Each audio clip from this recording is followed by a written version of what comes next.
Welcome to this edition of Morgan You Asked For podcast. Ryan Morgan here, along with Trevor Voss. A couple days after the Super Bowl, Eagles dominate the Chiefs. I am not surprised the Eagles won the football game, but I am surprised in the way the game played out and how dominant the Eagles were on defense. And we'll discuss it. And Trev has some thoughts and stuff, and I do as well, on why that happened and what the Chiefs can do and what the Eagles did to show how to get to Mahomes and everything.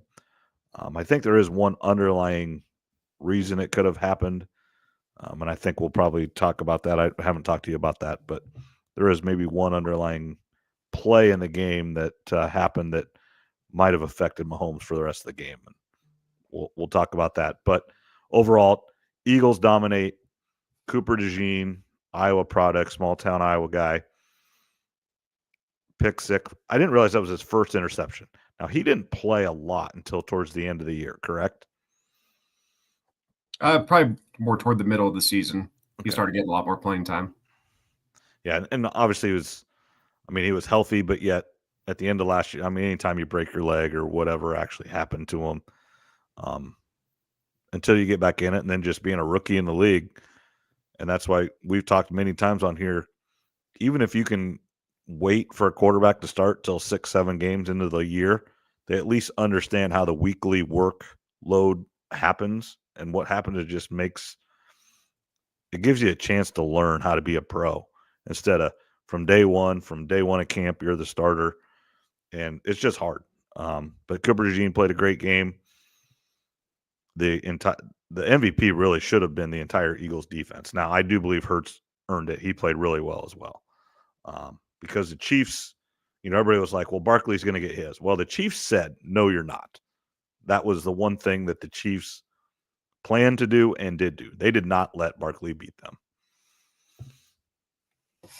Yeah, I was feeling pretty good with my Cooper DeJean MVP ticket that I had. That was $201. It was $5. That would have been $1,000 cash for me. So yeah, when he got that pick six, that's what you need with one of those type of bets. Yep. You need to pick six. After he got that, I think his odds dropped. He was one of the favorites, of course, to get MVP after he got that touchdown there. But I knew he probably needed one more play in that game for me to win that bet. I also had him at 80-1 to have 2 interceptions in the game. So I was hoping for another pick, maybe a lob ball by Mahomes when he gets hit, and Cooper could go up and get the interception. So I was pretty excited when that happened. There was obviously a real good chance to hit on it, but I knew once Jalen Hurts got his third touchdown there, that long pass to Smith, I knew he probably had it wrapped up. So still, though, a cool play by Cooper. The whole state of Iowa was probably going nuts when that happened. I was going to ask you first and foremost, what were you most upset with about the Super Bowl? Was it President Trump being there, Taylor Swift being there? Was it the national anthem? Was it the halftime show? Everything but the game, right? Isn't that what everybody's mad about? Was it the refs? Because all season and playoffs, we had to hear about the NFL's rigged for the Chiefs. Yep. So I assume all those people that thought the NFL was rigged, I'm sure they lost their ass on this game. They probably had all their money on the Chiefs, right? Right. I haven't heard from them, so I didn't know what you were most upset about because I didn't realize. I should have known, but halftime I really wasn't paying attention to the show. I don't know a lot of his songs, so I didn't really have an opinion either way. But I was busy looking up to see where I stood with all my bets. I had a spreadsheet out, so that's what I was doing. But I should have known Facebook was going to be upset after this one. So now, obviously, small town white Iowa kid, I don't get it. And old. I don't understand what went on. I couldn't understand half of what he was saying, but that doesn't mean it was bad. I'm very much aware of that. Was not my cup of tea. I would have chosen 100 other artists, but the demographics they were going for with this halftime show was not me. So they didn't care what I thought, and I don't know. I don't get all the only thing that I didn't understand and what the NFL had to know what was going on was all like the inside jokes of the show or inside whatever, innuendos or signs or whatever. Unless you were really involved, you had no idea what was going on. That was like when Serena Williams came out there and started dancing, I couldn't have told you she was Drake's ex-boyfriend or girlfriend, or Drake was her ex-boyfriend. I have no idea. That went way over my head. So that was, but maybe that was what they wanted too, is people like me to go look that stuff up. And like, honestly, I have not done this yet. I kind of want to. I don't have school tomorrow, so I might do it, is go listen to his songs. Like, now, this is really weird for me to say, but I listen to podcasts and listen to everything on double time, 2 times speed, and it's fine for me. But I'm going to have to like go listen to his stuff in halftime or something, because maybe I just can't hear anymore, but I couldn't hear what he was saying. So I need to like listen to the songs and like figure out what was actually being said.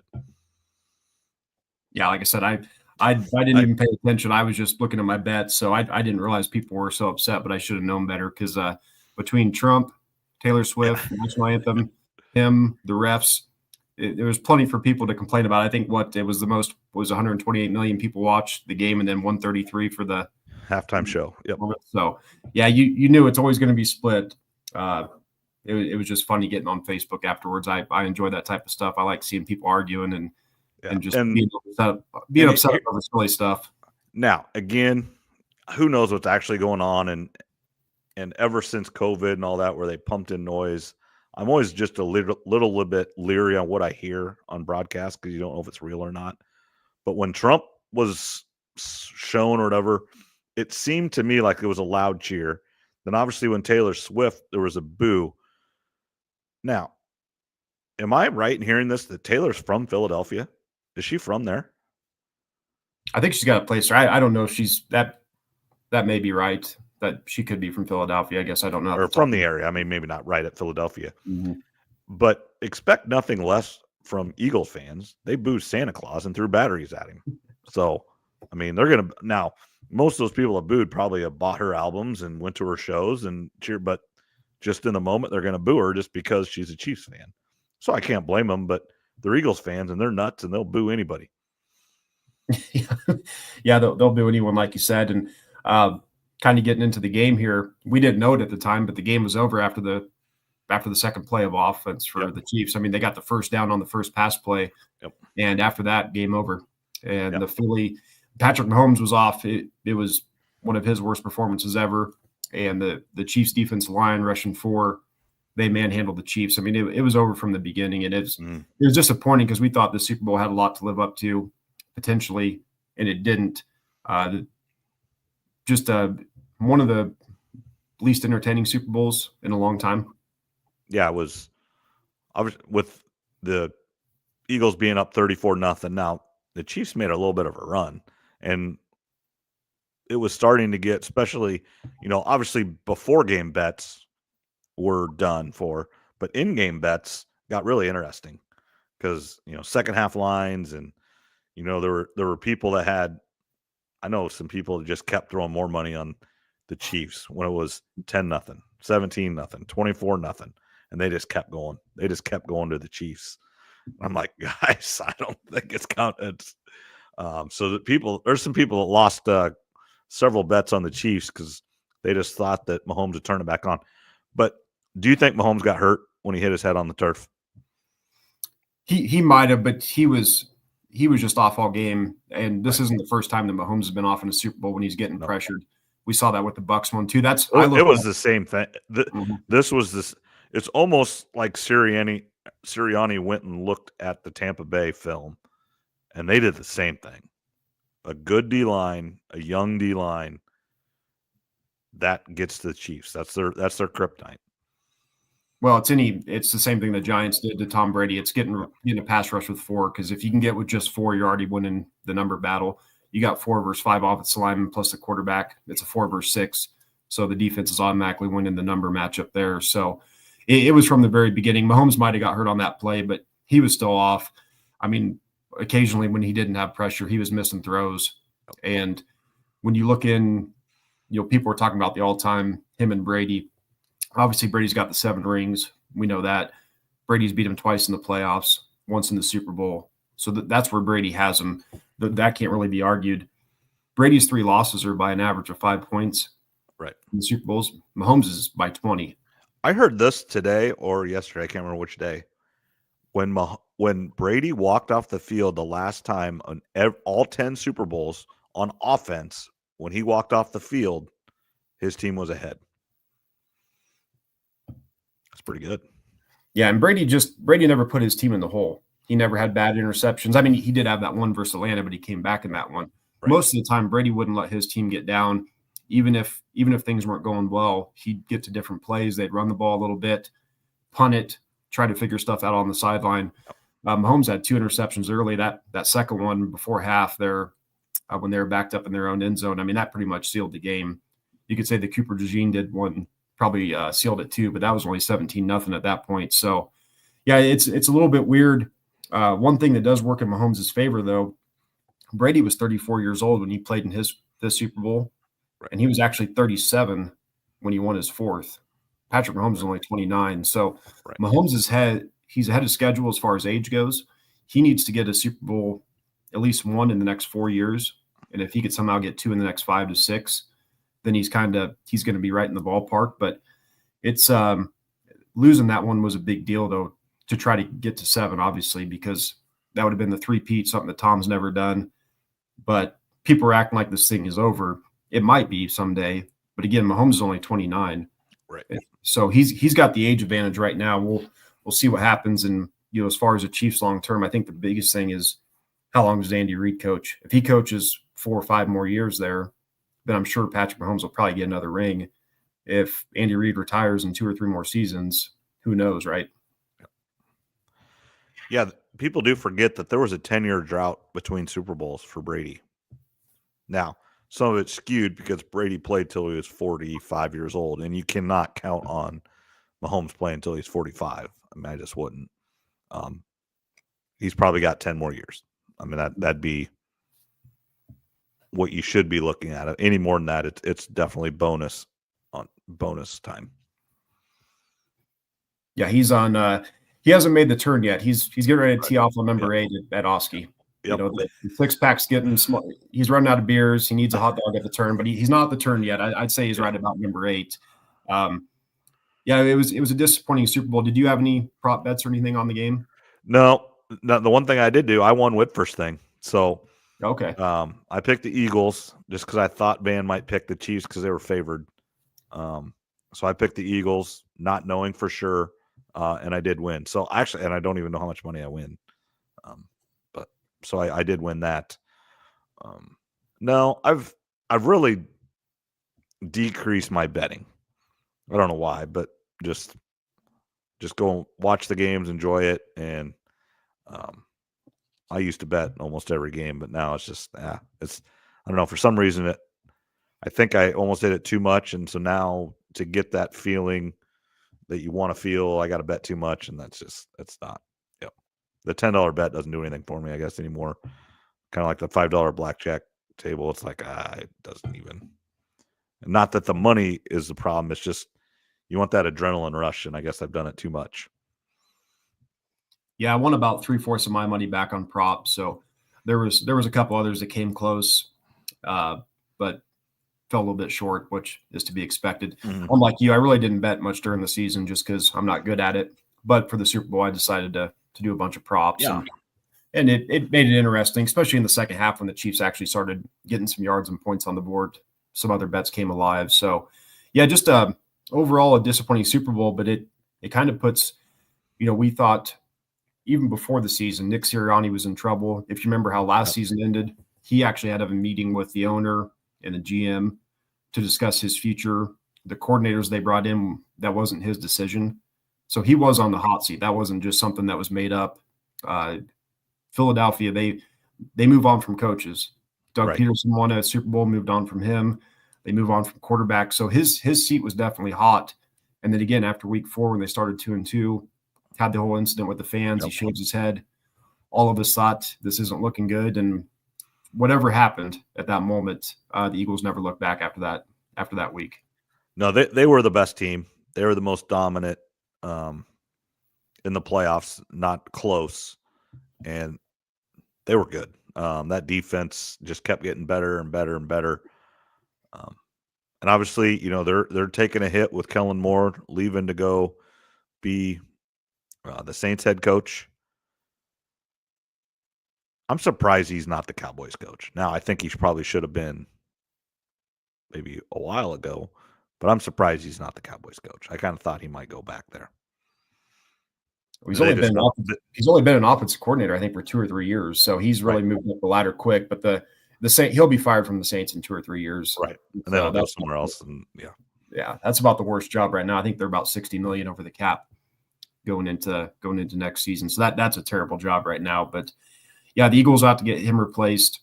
Vic Fangio's sticking around, which is good for them. Again, they're hitting on a bunch of draft picks. Howie Roseman's going to go down as one of the best GMs of all time. He's won multiple Super Bowls now with the Eagles with 2 different coaches and 2 different quarterbacks. Right. And he's been to a lot because I shouldn't say Super Bowls, but going back, I think he's been there since 2000, 2001, roughly. So 20, 25 years. And he's been to like 8 NFC Championship games because Reed kept getting there and couldn't get to the Super Bowl. Then he finally got to one with McNabb and Terrell Owens. And they did lose it, and then obviously they've been to 3 here in the last 7 years, 6 years, whatever it is, maybe 8. So yeah, so he's been super successful for a long time. It's not a flash in the pan. They got a good owner, good GM. They're going to be just fine. Just kind of a fun fact, and I think we have talked about this, but Sirianni played with Campbell at Mount Union. Yeah, I think you told me that a while back. So Sirianni, everything's changed for him, for Jalen Hurts. I think one interesting thing is everybody kind of agreed the top 4 quarterbacks in the NFL were Mahomes, Allen, Burrow, and Lamar Jackson, whatever order you want to put in. Yep. And we were kind of wondering who takes that 5th spot all year. I think Jalen Hurts has to enter that now. I think going into next year, it's 6 through 10 is what everybody's going to argue about. The top 5 are kind of solidified now. It just depends what order you want to put them in. Yeah, Hurts just wins. Alabama. He won in high school. He won at Alabama. Played in a couple championships. Obviously got benched. I believe he lost another one, but then came back and won an SEC championship game for him after not playing all year. Went to Oklahoma. Had a really good year. I think runner-up in the Heisman. And then what has he been in the league? 5 years? Roughly? 6? Yeah, I think about 5. Yeah, that sounds about right. So 2 Super Bowls, not bad. Mm-hmm. Yeah, it's a really good win for him, and he's played well in both Super Bowls too. Right. Yeah, he was the MVP. He probably still could have been the MVP, but they just don't give it to the team that does lose. But he played unbelievable in the last one. I almost think he played better in the last one than he did this one. Yeah, definitely. He just had the big fumble in the previous one. But yeah, he played great. And, for the Eagles, they've hit on a ton of draft picks. We talk about the importance of that. They've got all these guys on rookie. Cooper DeJean's one of the draft picks that they've hit on, one of the many. And they can bring in Barkley. They made a trade for A.J. Brown a few years ago. That's what hitting on draft picks does. It gives you a lot of flexibility to make trades, free agents, and you've got guys on cheap contracts. And what they've done also is they've taken – you look at Cooper DeJean and Jalen Carter, for example, those 2 players.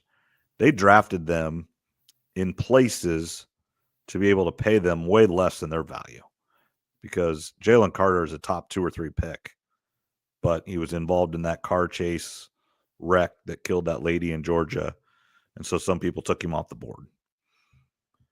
DeJean is a first-round draft pick. Dropped to 40th because of injury, the white cornerback talk, whatever you want to say. But so those are 2 players that are, Cooper's probably about the 20th pick in the draft, you give or take a few picks, and Carter's a top 5 pick.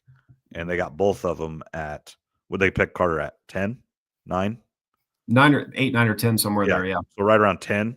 So, and that money drops a lot on each pick.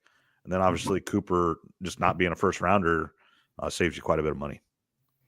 Yeah, they got really good value on those picks. Cooper especially falling into his second round. I'm sure a lot of teams are kicking themselves. And, if we look in the offseason, obviously Myles Garrett wants to be traded. He made that clear. Eagles are one of the favorites to go after him. and they can make it happen. They can trade their last pick of the draft plus others, of course. There's going to be a lot of teams going after Myles Garrett. The Chiefs might be one. I actually bet on the Packers and Commanders for his next team. You can bet that on DraftKings. So the reason I bet the Packers is just because it feels like history repeats itself with them. Favre, Reggie White, Aaron Rodgers, Julius Peppers. Now maybe it's Jordan Love, the Myles Garrett. I got that at 11-1, but look for the Eagles. The Eagles are aggressive. I mean, they're going to lose a few defensive players to free agency, and with the way they're hitting on draft picks, they can maybe take a big swing on a Myles Garrett. I mean, not that it doesn't seem like they need him, but if they get him, I mean, they're going to be the favorites to get back and win it again. I mean, they are already. Yeah, it depends where you look. You know, the Chiefs are expected to be right back there. The Ravens are right there, and then the Eagles. And I mean, none of those surprise me. And you know, I wouldn't. The Bills are going to be in contention.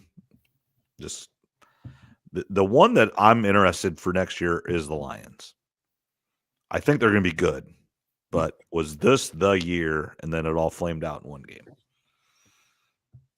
They should be healthier next year. I think they're 9 or 10-1 right now. Last I looked, which seems about right. So that's another team that they're going to be talked about for Myles Garrett. They've still got another year or two left in their window. They've got some good cap space this year. They picked up another draft pick, obviously, for Aaron Glenn going to the Jets. So I think their window is still open for the next couple of seasons. 2 or 3 years from now, their cap's going to get a little bit tighter. Obviously, the cap goes up every year, but looking ahead, they're going to have some struggles there.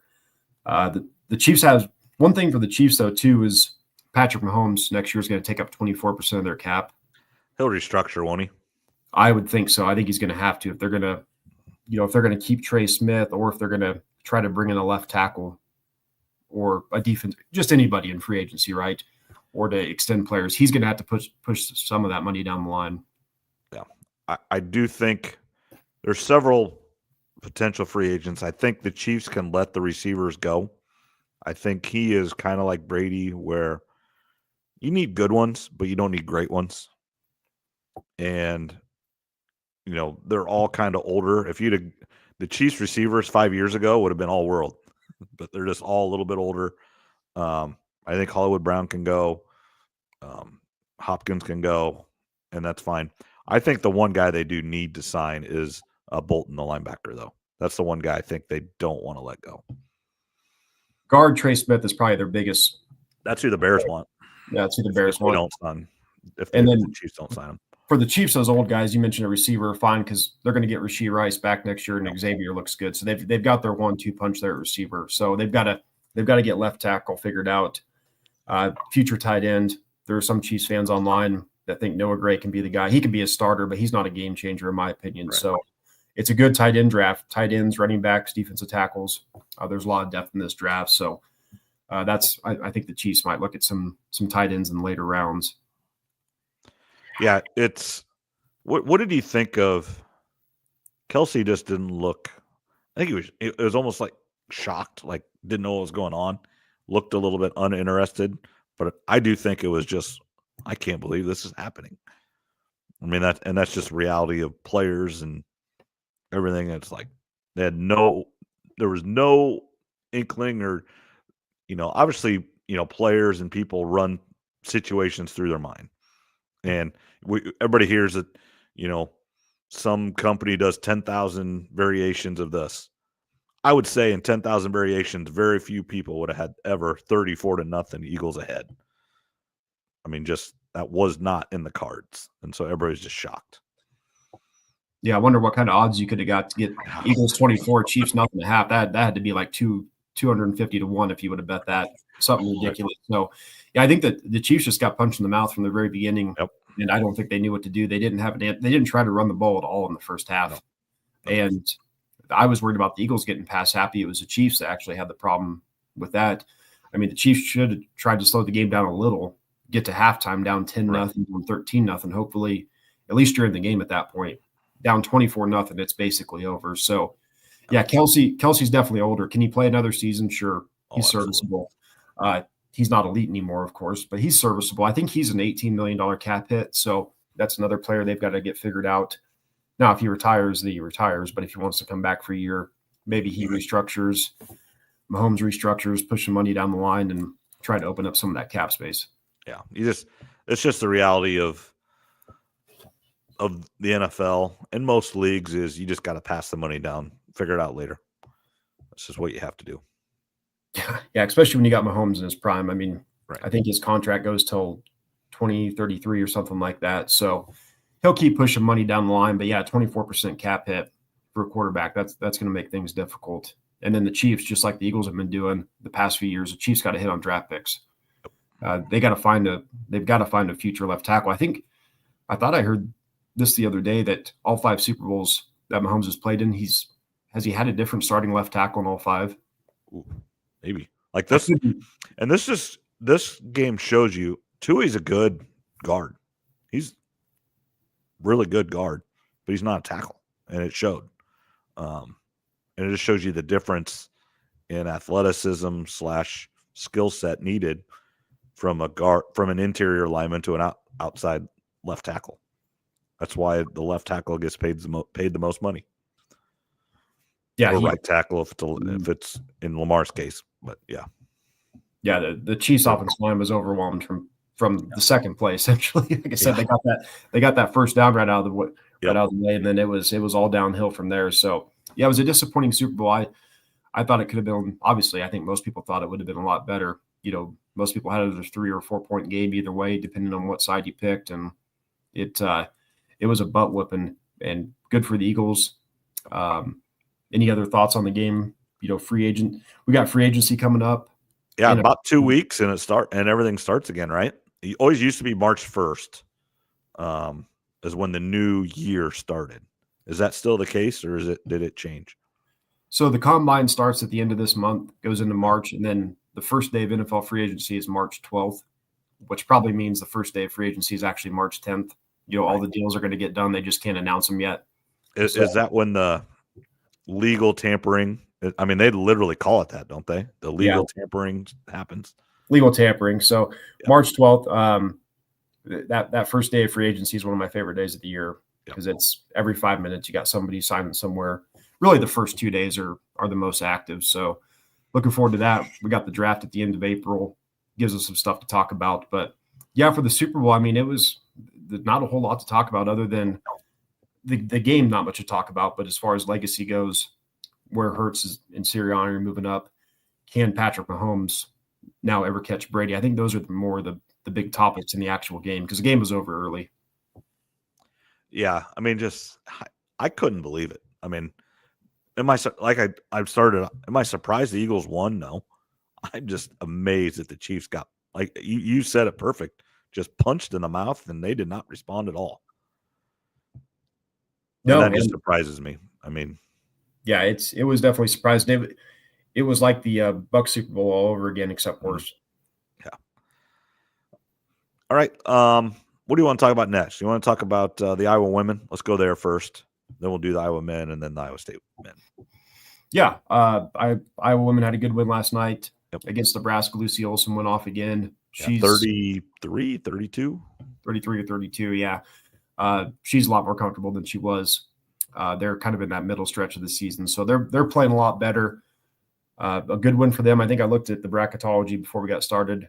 They're still around an 8 or 9 seed, depending on who you're looking at. But they're hitting their stride. They've got Rutgers coming up. That's a winnable game. I think their last 2 games of the season are Wisconsin and Michigan. They need to beat those 2 teams. But in between those games, they've got Ohio State and UCLA. So I'll be interested to see how they play against those. Are they on the road or are they at home? I mean, those are 2 of the best teams in the country. But Ohio State's on the road. Ohio State's number 9, and then UCLA is at Carver. Yeah, and they're number 1, right? Mm-hmm. Yeah, and just in the women's basketball, universe, Texas beat South Carolina yesterday or Sunday. I think yesterday. Ended a 37-game SEC winning streak. So, which honestly, for like the Big 12 and the SEC, Oklahoma and Texas in men's basketball, I mean, obviously they've been to Final Fours, but they were not your powerhouses. I mean, they would come up and be good every once in a while, but they weren't top 4 every year in the league. But Oklahoma and Texas women, were probably the two best programs in the, and Iowa State was probably third for them, over the course of time. Those are the three best programs in the league, and two of them just went to the SEC. And South Carolina, seeing how good Texas is. I watched that Texas team last year when I went down and watched the women's championship game with Iowa State and Texas. They're good, and they are big, and it's going to take a really good team to beat them. And that one girl was just a freshman that was their stud, and now she's obviously a sophomore, so she's even better. Yeah, I think the women's to get to the Final Four is going to be pretty competitive this year. We've got South Carolina, Texas, LSU, and UConn, USC, UCLA, TCU with Haley Van Lif's doing well. So it could be. I don't know who's going to come out. I mean, obviously UCLA is number one right now. South Carolina, how could you ever count them out when it comes to tournament time? But no, Iowa women are they're getting back on track now. So they got to get the win versus Rutgers. Hopefully win those last two of the season, like I said, against Michigan and Wisconsin. And then, if you lose to Ohio State and UCLA, it is what it is. I'm more interested, can they keep it close and kind of keep that momentum going into tournament time? Yeah, you just want them to get into the tournament, and then you just see what happens. Obviously the seniors and the experienced players have played a lot of games and understand every situation. And, they don't have the horses as they've had before, but experience doesn't hurt anything. No, and if Lucy Olson could, start going for 24, 28, 30 a game, I mean, they really could be a tough outcome tournament time. If, I don't know, between Lucy Olson, Stolke, Sydney, and McCabe, if you can get 50 points or so out of those four, or even more than that, they're going to be a tough out. I think what's going to end up costing them, though, in a close game might be free throw shooting. Which is amazing. And Iowa State's the same way. For years and years and years, Iowa State women shot 90-some%. This year, it's like 67%. Now, there's one person that's a big culprit in the Iowa State game. I can't speak on Iowa, but Audie Crooks is not the greatest free throw shooter in the world, and she gets there a lot. Yeah, Iowa, Lucy's been missing some free throws too, but like I said, they're hitting their stride. It's a little bit more fun to watch. When they had that 5 or 6 game losing streak, it was pretty rough there for a little bit, but it took them a little bit. We talked about the veteran starting 5 that they have. They're kind of rotating in the freshmen. It seemed like 2 different teams. Now they're kind of gelling as one team, so they're hitting their stride at the right time. That's good. Just to hit it, Iowa State women, they're winning the games they're probably supposed to win. They're losing the games they're probably supposed to lose. They're very much on the bubble. They are not in the tournament. They need to win. Some games coming down the stretch. Hopefully they can. Addie Brown is starting to turn it on a little bit and score a little bit more. Crooks is doing her thing. And then the last couple of games, a couple other girls have hit 3-4 3-pointers. If they get 3 people to score, they're tough to beat. But unfortunately, too many times this year, it's only been two girls scoring. And then they'll get beat in that situation too many times. Yeah, Iowa State women haven't quite lived up to the expectations that we thought, but thankfully for Iowa State, the men have. I suppose we better get to them now. They're back on track as well, and they're healthy again. Yeah, let's go to Iowa first. Let's not. I know you just can't stand them at all. I've got nothing to say about Fran McCaffrey in Iowa, so I'll let you take it and then go to Iowa State because no comment on Iowa men's basketball. They're not worth talking about. Yeah, it's time to move on, and Fran needs to go. However you want to do it, fire, mutual, retire, whatever it is. I hope Beth gets, and this will be her biggest fire situation yet. I mean, I know she did Brian Ferentz, but this will be the biggest thing she has to do and biggest decision. And hopefully she does it and does it the right way, and they can move on and get better. But as a Cyclone fan, I want the Hawks to win a few games here and keep them around. Have you I know we talked a little bit last time. Have you heard any names coming up, possible replacements for the job? I mean, it's Darren DeVries. I know we talked to him last time, but any others that you've heard? No, and then it's just you go down the list and see. I think it's tricky. It's just like the Iowa football job when it opens. Everybody's like, "Well, Seth Wallace, LeVar Woods." You got to remember, the SEC and Big Ten. It hasn't enacted yet, but those two conferences are going to start getting so much more money than everybody else starting next year, maybe even the year after. Whenever all this new stuff happens, they're going to go to like $100 million in TV money when the Big 12 and the ACC is going to be like 50 or maybe 60. So that's $40 more million. So this job is so much better than, let's just say a Kansas State, a BYU, Utah, and Arizona State. Just and I don't think Bobby Hurley is a guy, but a guy like Bobby Hurley at Arizona State, proven he's won at lower levels, a big name. Iowa can go get him if they want. They can afford it. They can do it. Now, they don't need to go to a mid-major now. They're going to, and even an Iowa State type guy. Yes, Iowa State right now is a top 10 team in the country, so it's not happening. But a Big 12 coach besides Kansas and probably besides Houston and Arizona, those three that are kind of basketball schools, and ACC, for some reason, I don't know what happened, what has happened to that basketball conference, but it's god awful. Duke can win a national championship, but there's not another team that can win a national championship.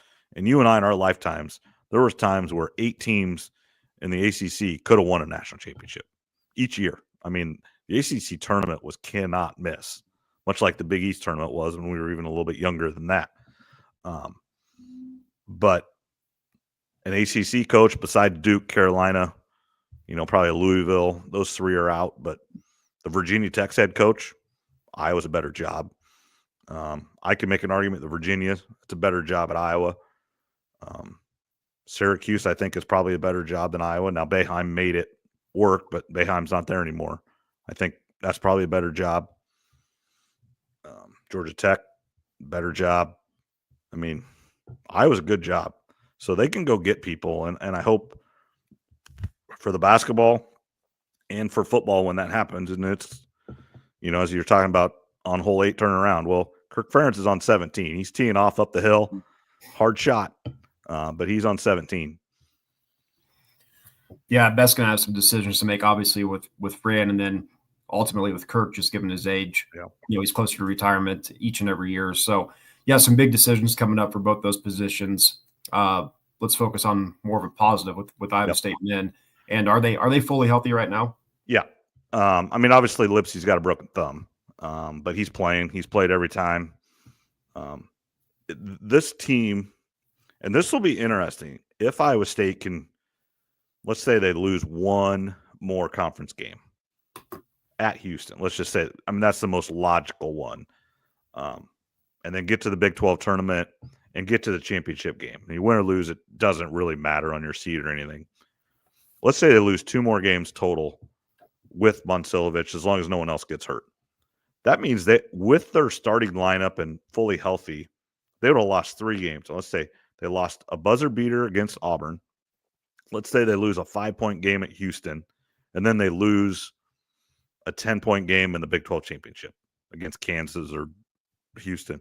So 3 really, really good games. Now, they've got 4 other losses in there. I'm not dismaying that, but the committee's supposed to take into account injuries and availability of players. So when you have that situation, you're a 2 seed for sure, and I think you have an argument for a 1 seed, depending on other teams. Some other teams have to lose.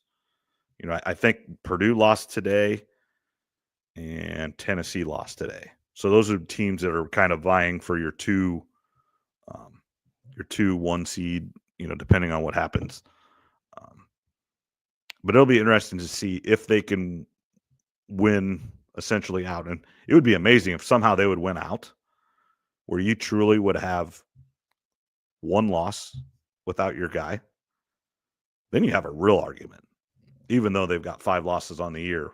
When your starting lineup was intact, you lost on a tip-in against Auburn in the last second. How many? Couple questions. How many games they got left, and what's their odds to win it all? I'm gonna look it up right now. Do you know? Their odds to win it all? I cannot say that. Their odds to go to the Final Four is like 650, plus 650, I think, to get to the Final Four. It hasn't moved. That's been kind of the crazy thing. It's not moved a whole lot. 16-1 to win it all. Yep. And what number would that be? 5 or 6? That's 1, 2, 3, 4. They're the 6th. They're the 7th best odds. 7th. Okay. Mm-hmm. Yep. Yeah. At one time they were like 3rd or 4th, but then obviously you lose 3 in a row. And they're. I mean, you think about. Okay, they lost 3 in a row. One of them was on a 55-footer, and then I think that changed at the Kansas State game. And then at Kansas, you were not winning that game. I don't care. You could have been number 1 in the country with the one loss at Auburn. Bill Self is now 38-0 at home on Big Mondays. You weren't winning that game. Yeah, that'd be a tough one. Are you gonna go to the Big 12 championship? Or are you gonna go to any tournament games if you can? Have you looked at? Yes, I am planning on going to the NCAA tournament. That's our spring break week. The Big 12 tournament's hard. It's more fun. I've been there before, but we have school until Thursday. We don't have school Friday, so I could go down. I'm not going to say I'm not going to. Let's just, but I think it's harder because essentially there's people that just plan that every year and they just book all the hotel rooms, get all the tickets, and it's more games and it's just a little bit harder to navigate until you get to the semis and finals, and then you're just spending all kinds of money, and it's super expensive because Cyclone fans are nuts. That's really what it comes down to. That's what's funny. Tonight's game at Central Florida, you get in for $2, and they were showing up on the screen. I don't know if it was the post game I was watching with Chris Williams and Cyclone Fanatic, or if it was actually on the broadcast. But they were showing the future schedules, and it always on ESPN. It has tickets as low as $2 or $4. Several road games were coming up for Iowa State, and it was like $5, $10, $3. And then 2 home games, $47, $52. I mean, it's just so much higher at home games for Iowa State, which is a good thing. I mean, that's what you want to see. Your program's making money. Your program's popular. But it's always been that way in basketball. I remember going and watching Johnny Orr and Norm Stewart. I remember them yelling, sit down, Norm, probably 8, 10 years old at Hilton Coliseum watching Norm Stewart, Missouri Tigers come up and play, and Johnny Orr just getting all over him and stuff. So, watching Fred Hoiberg play and Lauren Meyer and Mika Leak. And so I've been to a lot of Hilton Coliseum, and I've been very lucky. We've been to 3 games this year. I don't know if I'll get to another game or not this year, but my plan is to try to go to the NCAA tournament. Milwaukee and Wichita are the 2 close ones. So as long as they keep winning, that's probably where they'll go. So Milwaukee's like 5 hours. Wichita's like 8. So that's my plan. Where's the Final Four at this year? San Antonio. So that's the other thing. So then the regionals are Indianapolis, if you're the Midwest, and then Atlanta, LA, I think, which that's where I've seen them the most. When they were number 2 in the country, they were the 1 seed out west. And then, because Auburn went to Atlanta. I don't know where that 4th one is. But then, the Final Four is in San Antonio. So that is drivable. It's not a great drive. I've done it. It sucks. It's long, but it is drivable right down I-35. Again, it's one of those, if they get there, it'd be hard to not go. Now, what stinks about it is obviously you wouldn't have to leave till Friday after school because the game's not till Saturday afternoon, evening. And you get that ticket, you go, and they win. Now, obviously, if they lose, you go home. It is what it is. It sucks, but you made the semis, you made the Final Four, great. But then you're sitting there and you won. You should go back to work, but yet your team's playing for a national championship. It'd be really hard to go home.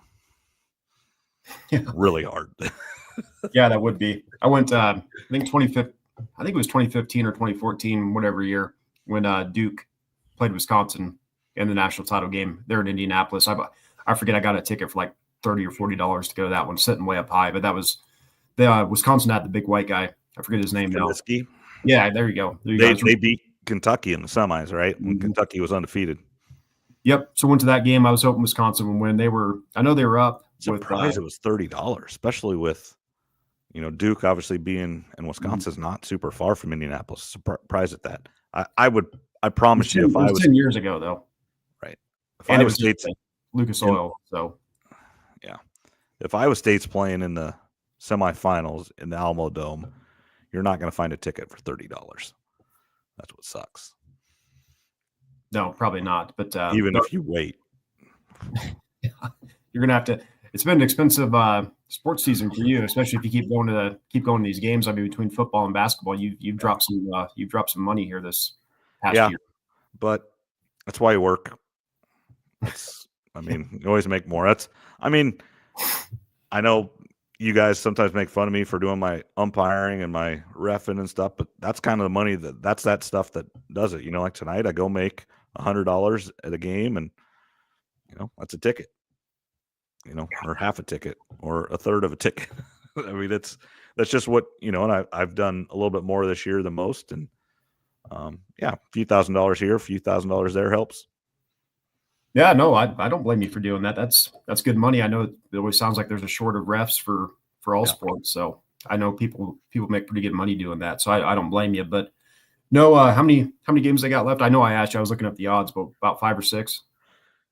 Yeah, essentially. I mean, they don't have any buys, and there's been some talk. The coaches aren't happy. They're playing 20 conference games this year, which is more. Now, understandable. There's more teams in the league, but there's no bye weeks. So you play 2 times a week, every week, all the way till March 5th. I know March 1st is a Monday. They host Arizona, big Monday-ish, I think. And then they play Kansas State that Saturdays, which I think so. Yeah, the 2nd, 3rd, maybe the 6th, and then the Big 12 tournaments. The 10th, 11th, 12th, 13th, whatever. So yeah, so they play 2 games. So I mean, you do the math. Today's the 11th. 6 games left. Round numbers. All right. Well, I didn't know there'd be math. Yeah, starting tomorrow, I'll be in Vegas, so maybe I'll go see if I can. Placing some bets on March Madness. Yeah, Auburn's really good. I know they lost the other day. Duke's really good. I know they lost the other day. If Cooper Flag is healthy, which he is, as long as he doesn't get hurt, Duke can win it all because he's unbelievable.